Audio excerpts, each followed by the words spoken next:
Sri TV நேயர்களுக்கு வணக்கம். திருச்சி லால்குடி சட்டமன்ற தொகுதியுடைய தேர்தலுக்கு பிந்தைய கருத்து கணிப்பு முடிவுகளை நாம் பார்க்கிறோம். 2021 இங்கே சவுந்தரபாண்டியன் திமுக கட்சி சார்ந்தவர் 16,949 வாக்குகள் வித்தியாசத்தில் வெற்றி பெற்றார்.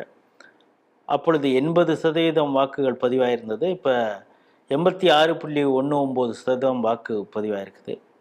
நம்முடைய முதற்கட்ட கலாய்வில் இங்கே லீமா ரோஸ் தங்களுக்கு தான் சீட்டு கிடைக்கும் அப்படின்னு சொல்லி ஏற்கனவே பிரச்சாரத்தை தொடங்கி விட்டாங்க. எல்லா ஊர்லேயும் பெரிய லெவலில் பிரச்சாரம் பண்ணியிருக்காங்க. 2026 தமிழக சட்டமன்ற தேர்தலில் போட்டியிடும் வேட்பாளர்களிலேயே அதிக சொத்து பணம் இருக்கக்கூடிய ஒரு வேட்பாளராக இருக்கக்கூடியவர் தான் லீமா ரோஸ். அதனால் செலவு செய்கிறதுல அவர் எந்த குறையும் வைக்க போவதில்லை அப்படின்லாம் சொல்லியிருந்தோம். அதெல்லாம் அவங்களுக்கு அட்வான்டேஜ் அப்படின்னு சொல்லியிருந்தோம். சரி, பணம் கொடுக்கலாம், அது போய் கடைசி வரைக்கும் போய் சேரணும் அப்படிங்கிறது ஒன்று இருக்குது.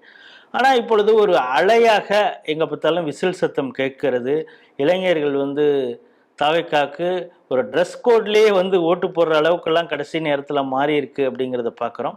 ஏற்கனவே ஜெயலலிதா அவர்கள் ஆட்சியில் அமைச்சராக இருந்தவர் கூப்பா கிருஷ்ணன் அப்படி ஒரு ஸ்ட்ராங் கேண்டிடேட் தாவேக்கா சார்பாக போட்டிடுறார். விஜயின் மூலமாக தாவேக்காவுக்கு ஒரு பெரிய எழுச்சி. கூப்பா கிருஷ்ணன் ஒரு நோன் ஃபேஸ், அவரும் அங்கே போட்டிடுறார். அப்படிங்கிறதுனால களம் எப்படி இருக்க போகிறது அப்படிங்கிறத செந்தில்குமார்கிட்ட கேட்டு தெரிஞ்சுப்போம். வணக்கம். வணக்கம். நீங்கள் முதற்கட்ட கலாய்வில் லீமா ரோஸ் ஒவ்வொரு வீடாக ஏறி இறங்கி பெரிய அளவில் பிரச்சாரம் பண்ணுறாங்க, அவங்களுக்கு ஒரு வாய்ப்பு இருக்கிறது மாதிரி இருக்குது. பாரிவெல்லலை கம்பேர் பண்ணுறப்ப லீமா ரோஸுக்கு ஒரு நல்ல சான்ஸ் இருக்குது அப்படின்னு சொன்னீங்க. ஆனால் இப்பொழுது விசில் சத்தம் எங்கே பார்த்தாலும் பறந்துக்கிட்டு இருக்கு. தேர்தலின் போது இந்த பகுதி எப்படி இருந்தது? தேர்தலுக்கு பிந்தைய கருத்து கணிப்பு இப்போ அந்த இடத்துல நீங்கள் நடத்திருக்கீங்க, யாருக்கு வாய்ப்பு?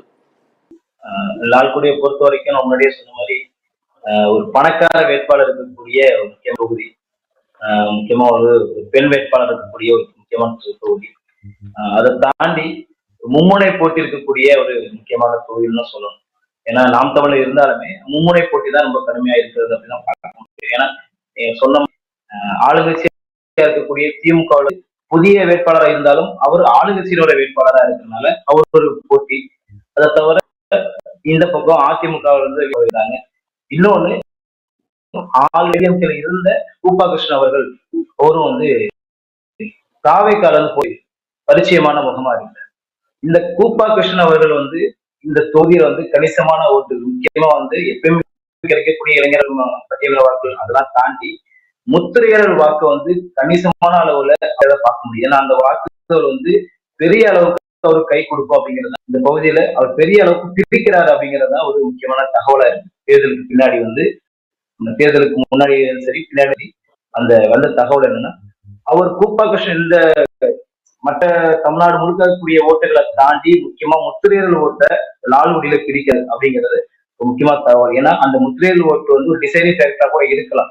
சோ அந்த ஓட்டை பிரிக்கிறதுனால இங்க கடுமையான போட்டி நிலவும் அப்படிங்கிறது ஒரு போகும்போது கேட்கும் போதும் அதை வெளிப்படுறத பார்க்க முடியுது.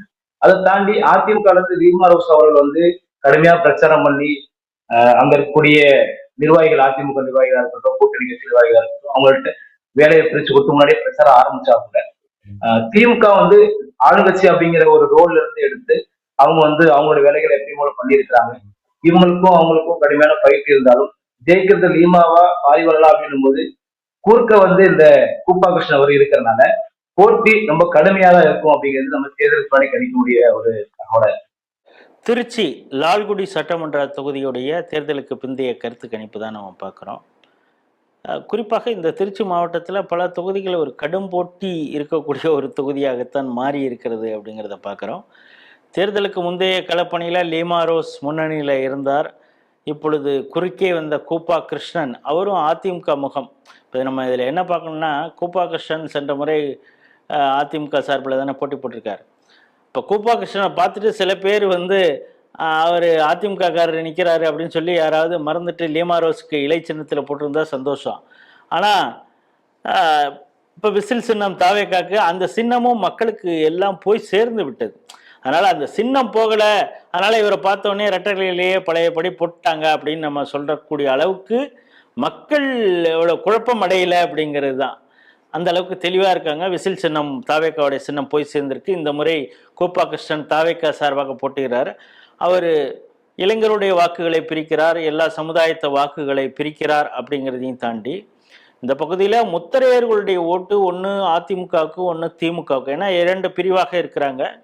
அதனால இவங்க 2 பேருக்குள்ளார தான் போகும் அப்படின்னு நினைக்கிறப்ப கூப்பா கிருஷ்ணன் இந்த லால்குடி சட்டமன்ற தொகுதியில் முத்தரையர்களுடைய ஓட்டுகளையும் லால்குடியில முத்தரையர்களுடைய வாக்குகளையும் பிரிக்கிறார் அப்படிங்கிறது ஒரு அதிர்ச்சியான தகவலாக இருக்கிறது. இதனால இந்த தொகுதி கடும் போட்டி நிலவுகிறது.